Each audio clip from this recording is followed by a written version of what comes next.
শুরু করেছে এখন। তখন তিনি বলছেন যে তুমি যখন খাও তখন তোমার হাত থেকে যদি খাবার পড়ে যায় তুমি কি করো?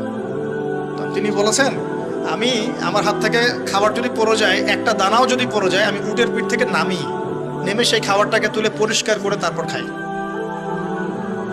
উসমান রাদিয়াল্লাহু আনহু এত ধনী মানুষ, তিনি প্রতি বেলায় 100 মানুষকে খাওয়াতে পারেন, কোনো সমস্যা নেই। তিনি একাই তাবুকের যুদ্ধে 30,000 সৈন্যের দায়িত্ব নিয়েছেন। 30,000 সৈন্য 3 মাস যাবে, তার যাত্রা বিরতি করবে, খাবে দাবে, তাদের ঘোড়া অস্ত্রশস্ত্র সব দায়িত্ব একজন ব্যক্তি বহন করেছেন, উসমান রাদিয়াল্লাহু আনহু। কত বড় ধনী আপনি চিন্তা করেন। উনার মতো ধনী কোনো পররাষ্ট্রমন্ত্রী নাই পৃথিবীতে এখন, কোনো বিশ্ব নেতাও নাই ওনার মতো ধনী এখন, কেউই নাই।